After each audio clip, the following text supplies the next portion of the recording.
నమస్తే అన్న, అందరికీ నమస్కారం. కువైట్లో ఈరోజు సోమవారం తెల్లవారుజామును కూడా మనం చూసుకుంటే ఇరాన్ దేశం తన యొక్క దాడులను కువైట్ దేశం పైన కొనసాగించింది. ఈ నేపథ్యంలో మనం చూసుకుంటే కానీ Kuwait air defence system, Kuwait సాయుధ దళాలు మనం చూసుకుంటే వాటిని విజయవంతంగా కూల్చివేశామని చెప్పేసి దీంతో ఎవరూ భయపడవలసిన అవసరం లేదు. కువైట్ దేశవ్యాప్తంగా సైరన్లు మోగి ఉంటాయి. కువైట్లో ఉన్న మన భారతీయులు కూడా ఈ యొక్క విషయాన్ని గమనించి ఉంటారు.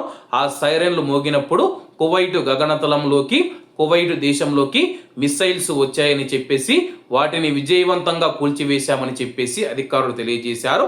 ప్రస్తుతం కువైట్ రక్షణ శాఖ శత్రువుల భారీ కుట్రను సమర్థవంతంగా తిప్పికొట్టింది. గత 24 గంటల్లో కువైట్ దేశంలోకి దూసుకువచ్చిన బాలిస్టిక్ క్షిపణులు మరియు డ్రోన్లను ఎయిర్ డిఫెన్స్ వ్యవస్థలు విజయవంతంగా అడ్డుకున్నాయి.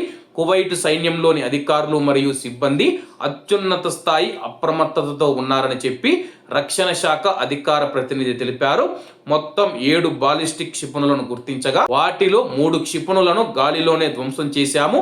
మిగిలిన 4 క్షిపణులు జనావాసాలకు దూరంగా ప్రమాదకర ప్రాంతం వెలుపల పడిపోయాయని చెప్పేసి క్షిపణులతో పాటు 5 డ్రోన్లను కూడా గుర్తించామని చెప్పి వీటిలో 3 డ్రోన్లు కీలకమైన ప్రాంతాలు లక్ష్యం చేసుకున్నప్పటికీ రక్షణ దళాలు వాటిని విజయవంతంగా అడ్డుకున్నాయని చెప్పేసి కువైట్ రక్షణ మంత్రిత్వ శాఖ ప్రకటించింది.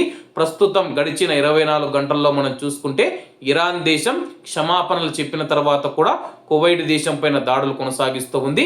కానీ Kuwait air defence system, Kuwait రక్షణ మంత్రిత్వ శాఖ, కువైట్ సాయుధ దళాలు మనం చూసుకుంటే 24 గంటలు కంటి మీద కొనుకు లేకుండా ఏ క్షణాన ఏం జరుగుతుందో, ఏ డ్రోన్ వస్తుందో, ఏ క్షిపణి వస్తుందో అని చెప్పేసి వాళ్ళు నిద్రపోకుండా 24 గంటలు కాపలా కాస్తూ ఉన్నారు.